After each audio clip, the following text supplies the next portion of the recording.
नमस्कार, मैं सागर कुमार।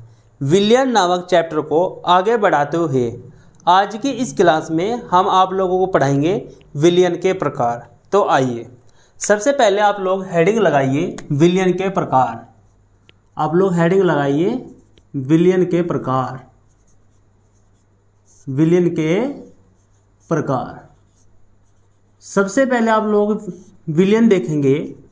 सबसे पहले आप लोग विलियन देखेंगे गैसीय विलियन। गैसीय विलियन।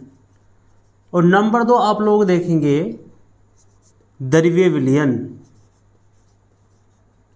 द्रवीय विलियन। नंबर 3 आप लोग देखेंगे ठोसीय विलियन। ठोसीय विलियन।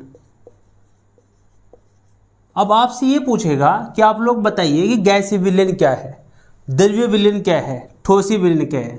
तो आप लोग इसका एक ग्राफ बनाएंगे इस तरीके से कुछ। आप लोग यहाँ पर लिखेंगे, यहाँ पर आप लोग लिखेंगे विलायक, फिर एक टेबल और बनाएंगे आप लोग, और यहाँ पर लिखेंगे आप लोग विलेय, फिर एक टेबल और बनाएंगे आप लोग, और यहाँ पर लिखेंगे आप लोग उदाहरण कि भाई इनके उदाहरण क्या है। ठीक है, चलो भाई शुरुआत करते हैं। सबसे पहले गैसीय विलियन क्या है। देखो, ऐसा विलियन जिसमें विलायक हमारा गैस रहेगा। क्या रहेगा? गैस। गैस और गैस। विलायक हमारा क्या रहेगा? गैस। और विलेय हमारा गैस हो सकता है, द्रव हो सकता है, नंबर 3 ठोस हो सकता है। मतलब आप लोगों से पूछेगा कि गैसीय विलियन क्या है, तो गैसीय विलियन ऐसा विलियन जिसमें विलायक हमारा गैस रहेगा, विलेय हमारा गैस, द्रव, ठोस, इन तीनों में से कोई एक रहेगा। अब उदाहरण देख लेते हैं भाई। गैस और गैस का उदाहरण, गैस और गैस का उदाहरण रहेगा जैसे नाइट्रोजन वह ऑक्सीजन का मिश्रण। ऑक्सीजन का मिश्रण। नंबर 2 गैस और द्रव का मिश्रण। गैस और द्रव का मिश्रण। गैस और द्रव का मिश्रण जैसे नाइट्रोजन का क्लोरोफॉर्म में मिश्रण। नाइट्रोजन का क्लोरोफॉर्म में मिश्रण। क्लोरोफॉर्म में मिश्रण। उसके बाद गैस और ठोस का विलियन। गैस और ठोस का विलियन जैसे नाइट्रोजन का कपूर में मिश्रण। उसके बाद आप लोग देख लीजिए नंबर 2 का द्रवीय विलियन। द्रवीय विलियन जिसमें विलायक हमारा द्रव रहेगा। जिसमें विलायक हमारा द्रव रहेगा।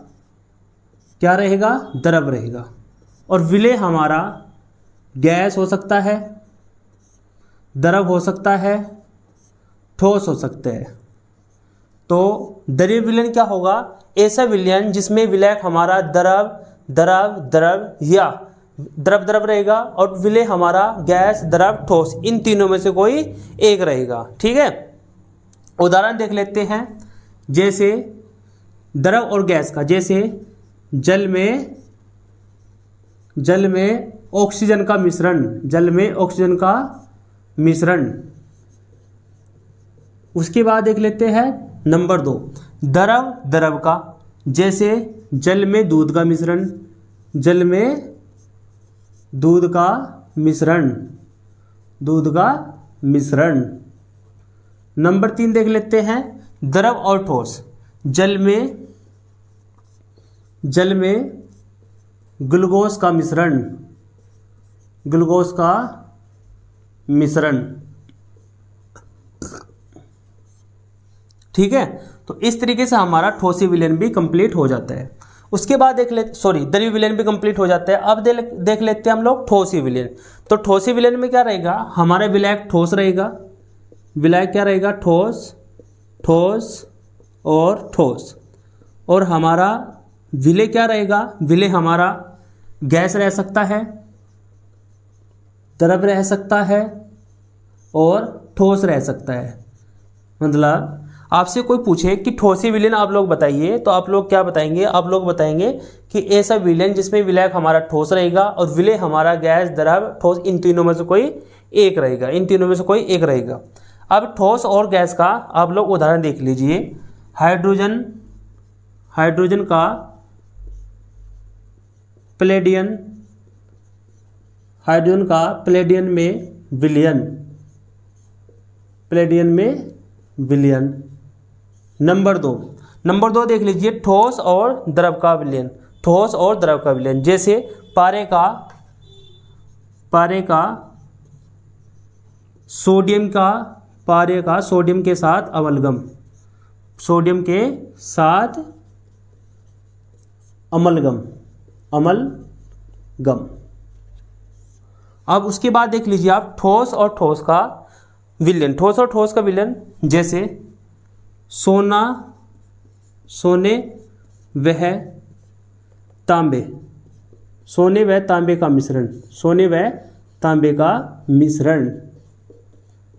तो इस तरीके से आप लोग ठोसी विलयन को भी समाप्त कर देते हैं। तो आप लोग इस तरीके से एक टेबल बना लीजिए जिसमें आप लोगों को क्या देखने को मिलेगा बेटा, आप लोगों को देखने को मिलेगा गैसीय विलयन, द्रवीय विलयन, ठोसी विलयन। एक बार मैं इसको दोबारा रिवाइज करा देता हूँ आप लोगों को। गैसीय विलयन कैसे विलयन, जिसमें विलायक हमारा गैस रहेगा और विलेय हमारा गैस, द्रव, ठोस रहेगा, उसके उदाहरण। उसके बाद द्रवीय विलयन कैसे विलयन, जिसमें हमारा विलायक द्रव रहेगा, विलेय हमारा गैस रह सकता है, द्रव रह सकता है और ठोस रह सकता है। ठोसी विलयन जिसमें हमारा विलायक ठोस रहेगा, ठोस और विलेय हमारा गैस, द्रव, ठोस, इन तीनों में से कोई एक रह सकता है और ये है इसके उदाहरण। तो इस तरीके से आप लोग विलयन के प्रकार खत्म कर सकते हो। अब आप लोगों में कुछ महत्वपूर्ण पद पढ़ाता हूँ। यहाँ पर आप लोग हेडिंग लगाएंगे, सेकंड हेडिंग लगाएंगे, कुछ महत्वपूर्ण पद, कुछ महत्वपूर्ण पद। कैसे? नंबर 1 आपसे पूछ सकता है कि तनु विलयन क्या होता है, तनु विलयन क्या होता है। ठीक है, तो तनु विलयन आप लोगों को पता होना चाहिए। तनु विलयन, इस विलयन में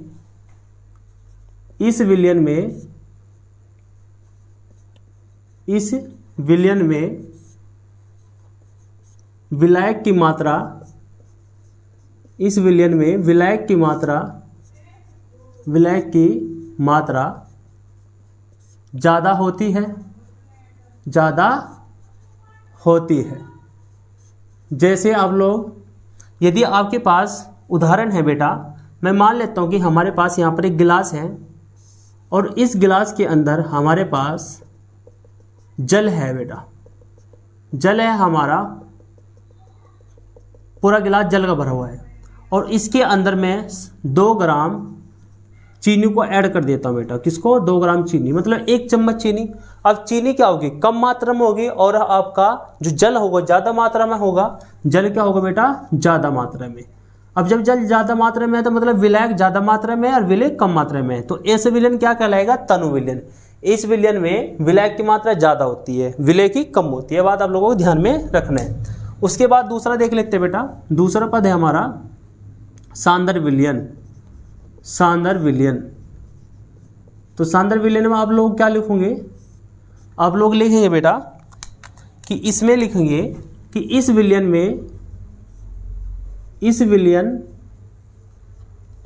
में विलेय की मात्रा ज़्यादा होती है, विलेय की मात्रा ज़्यादा होती है,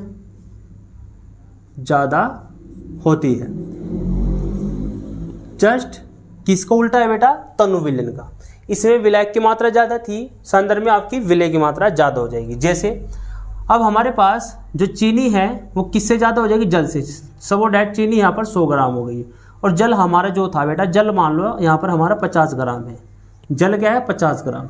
तो इस स्थिति में जो विलयन बनेगा, उस विलयन को हम क्या कहेंगे? सांद्र विलयन कहेंगे, क्योंकि सांद्र विलयन में किसकी मात्रा ज़्यादा रहेगी? विलेय की मात्रा ज़्यादा रहेगी। आप लोगों को ध्यान में रखना है कि विलेय की मात्रा ज़्यादा रहेगी। अब जो नेक्स्ट हमारा है बेटा वो है आपका असंतृप्त विलयन। असंतृप्त विलयन।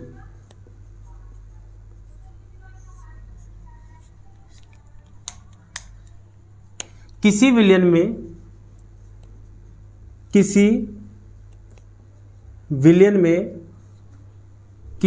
में स्थिर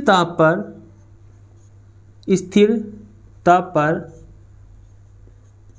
विलय की और अधिक मात्रा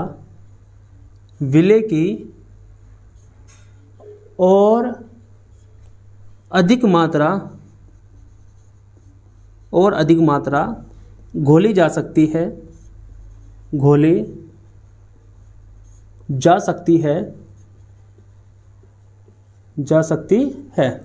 ऐसे विलयन को हम क्या कहते हैं? असंतृप्त विलयन कहते हैं। जैसे सपोज दैट आपके पास, इसको मैं हटा देता हूं यहां से। सपोज दैट आपके पास एक गिलास है बेटा यहाँ पर, और इस गिलास के अंदर पानी है, जल है, ठीक है बेटा। और इसमें आप लोग 1 चम्मच चीनी की ऐड करो बेटा। कितनी? 1 चम्मच। 1 चम्मच आप लोगों ने चीनी की ऐड कर दी बेटा। किसकी? चीनी की ऐड कर दी। और वो चम्मच चीनी की घुल जाएगी बेटा। फिर आप लोगों ने 1 चम्मच और ऐड कर दी बेटा इसमें, फिर 1 चम्मच और ऐड कर दी। तो चीनी क्या होगी? जल में घुलती जाएगी, जब तक चीनी इसमें घुलती रहेगी, जब तक आपका ये विलयन क्या कहलाएगा? असंतृप्त विलयन कहलाएगा। क्या कहलाएगा? असंतृप्त विलयन। अब देखो नेक्स्ट जो हम पढ़ेंगे बेटा 4th नंबर, ये पढ़ेंगे हम संतृप्त विलयन।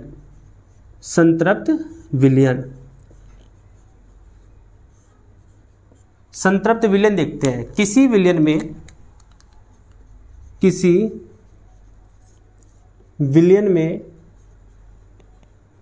विलयन में स्थिर ताप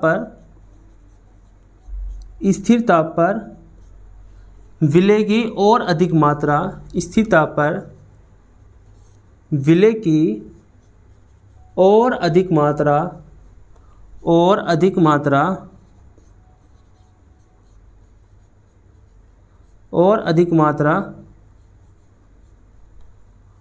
नहीं घोली जा सकती